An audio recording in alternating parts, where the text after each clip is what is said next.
મિત્રો જય દાદા દ્વારકાથી જેમાં ભવાની કેમ છો બધા મજામાં ને મિત્રો આજે આપણે વાત કરીએ અવાજ દબાવી દેવો એટલે શું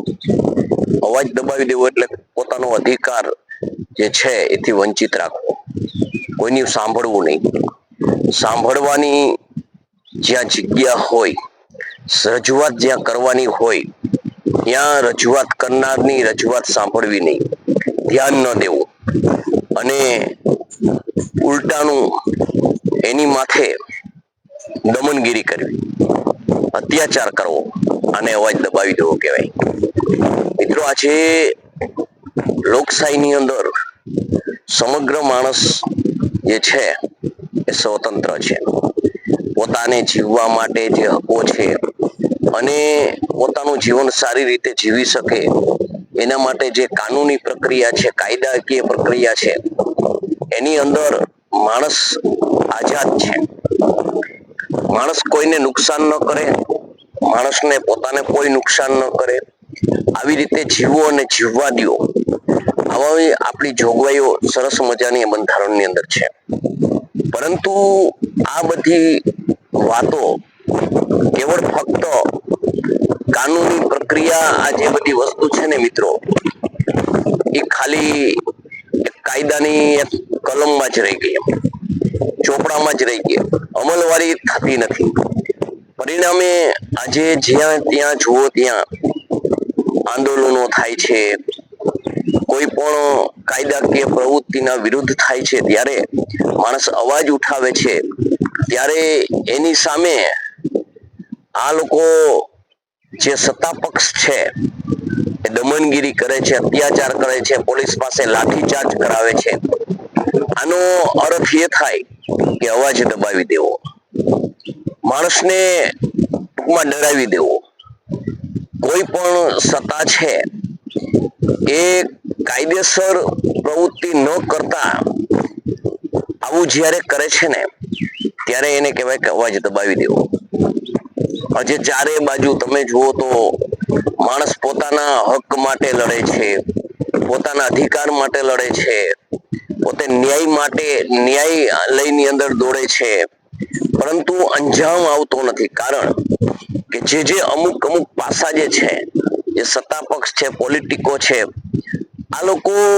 હવે પોતાની સત્તા ટકાવવા માટે પોતે જ્યારે ખોટું કરે છે અને જ્યારે પબ્લિક અવાજ ઉઠાવે છે ત્યારે પોતે સત્તાના ઘમંડની અંદર એ માણસને ડરાવવાનો પ્રયત્ન કરે છે અવાજ દબાવવાનો પ્રયત્ન કરે છે કારણ કે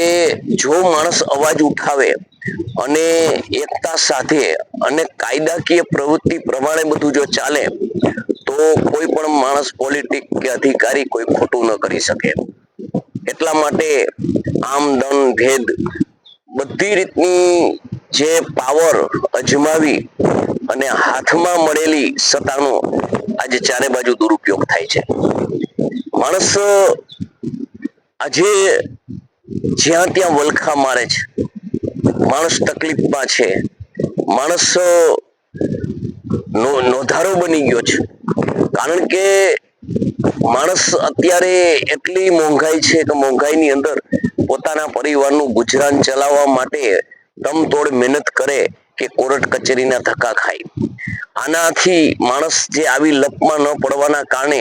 આજે માણસ ચૂપકી સાધે છે માણસ જે સત્તા પક્ષમાં જે પૈસો પાવર આ બધાનો જે દુરુપયોગ કરી અને જે માણસની સામે જે હથિયારો ગમે છે ને ત્યારે માણસ નબળો પડી જાય છે કારણ કે માણસ જોવે છે કે જો આ લપમાં હું પડીશ તો મારા પરિવારનું શું થશે એટલે માણસ જાણવા છતાં માણસ ચૂપ થઈ ગયો છે એનો અર્થ એ છે કે અવાજ દબાવી દેવામાં આવ્યો છે મિત્રો આવું કેટલા ટાઈમ ચાલશે આવું કરવાથી શું સત્તા ટકી રહેશે આવું કરવાથી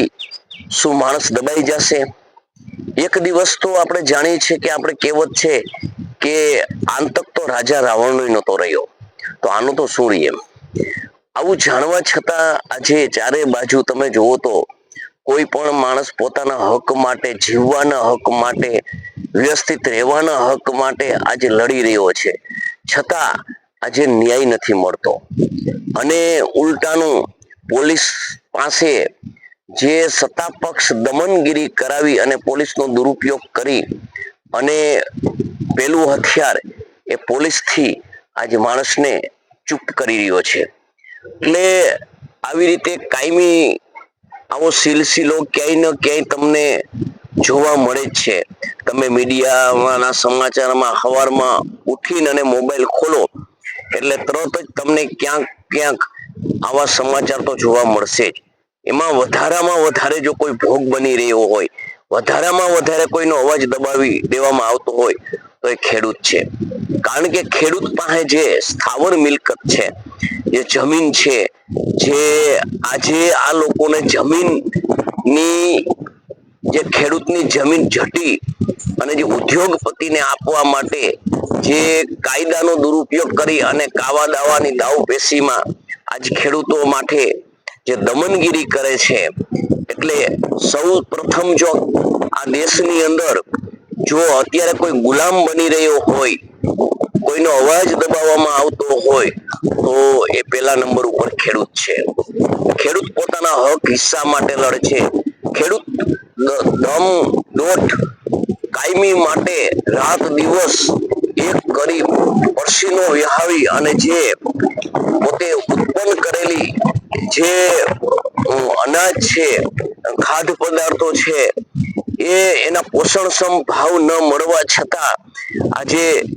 કોઈ પણ જો ખોટમાં ખાઈને ધંધો કરતું હોય, ખોટમાં ખાઈ અને કોઈ જીવતું હોય તો એ ખેડૂત છે. બે ટાઈમનું જમવાનું અને રહેવાનું વ્યવસ્થિત ન હોય, બે ટાઈમનું માંડ માંડ જમવાનું થતું હોય અને કોઈ પણ પ્રસંગ જો એને માથે આવતો હોય અને પ્રસંગ જો એને ઉજવવો હોય, પ્રસંગ એને કાઢવો હોય, દીકરી દીકરાનો હોય તો એને આભના તારા દેખાઈ જાય છે. આવી સ્થિતિ ખેડૂતની હોવા છતાં, આટલી દમનગીરી હોવા છતાં આજે એ જમીનની અંદર નફો નથી મળતો પણ જે માંડ માંડ રોટલા કાઢે છે. આવી પરિસ્થિતિની અંદર એ જમીન પણ હવે ઝૂંટવી લેવા આ સત્તા પક્ષ તૈયાર છે. કાયમી માટે તમે જુઓ છો બેન દીકરીઓને જે ટીંગાટોરી કરીને ઢહળી જાય છે. કોઈ પણ પ્રકારની મર્યાદા નથી, કોઈ પણ પ્રકારની શરમ નથી. બધું નેવે મૂકી અને આ હરામ ખાયાઓએ જે દમનગીરી ચાલુ કરી છે એ ખરેખર લોકશાહીને લાસનરૂપ છે. માટે જ્યાં તમે જુઓ ત્યાં સવારથી સાંજ સુધી કોઈ પણ અત્યારની સરકારનું ટાર્ગેટ હોય તો એ ખેડૂત છે. ખેડૂત રાત દિવસ પોતે મહેનત કરી અને જે માંડ માંડ પોતાનું પેટીયું રડતો હોય એમાંથી કોર્ટ કચેરીના ધક્કા ખાવા, કોર્ટ કચેરીના જે વકીલોને રોકી અને જે ફી માટે માથે કરજા કરવા, આવી રીતે વિવિધ જે સકડામણથી સકડાઈ રહ્યો છે અને પીસાઈ રહ્યો છે. મિત્રો, આજે આપણે જોઈએ તો અંગ્રેજીની સત્તા હતી ને ત્યારે ખેડૂત ઉપર એટલી દમનગીરી નહોતી. કોઈ પણ પ્રજા ઉપર અત્યારે એટલી દમનગીરી નહોતી જેટલી ખેડૂત ઉપર અત્યારે આજે આપણા સફેદ અંગ્રેજો જે કરી રહ્યા છે. આપણા ખાદીધારી અંગ્રેજો આપણા પોતિકા પુત્રો જે ચૂંટાઈને બેઠેલા પોતાની મા બેન અને દીકરીઓના માથે લાઠીઓ પડે છે અને સાલા સચિવમાં બેઠા બેઠા શાંતિથી નાસ્તા કરે છે. ખરેખર ધિક્કાર છે તમારી જનતાને, એમ ધિક્કાર છે તમારા મા બાપને કે તમારા જેવાને જન્મ આપ્યો. કારણ કે એક વિચારવું જોઈએ કે માણસને સોમાન કરતા કઈ વાલું ન હોય તો એ માણસ નથી. તમે આજે જે પરિસ્થિતિ જે આ જોઈ રહ્યા છો એ ફક્ત ને ફક્ત પૈસાના લોભ અને લાલચના કારણે જે અને સત્તાની લાલચના કારણે જે વસ્તુ તમે કરી રહ્યા છો એ ખરેખર ખૂબ શરમજનક છે. તો આજે ચારે બાજુ તમે જુઓ તો અવાજ કોઈ દબાતો હોય અને અવાજ દબાવવામાં આવતો હોય તો એ ખેડૂતનો છે. તો મિત્રો, મારો વિડીયો તમને કેવો લાગ્યો એ કોમેન્ટ કરીને જણાવજો. જય માતાજી, જય દાદા દ્વારકાથી, જય મા ભવાની.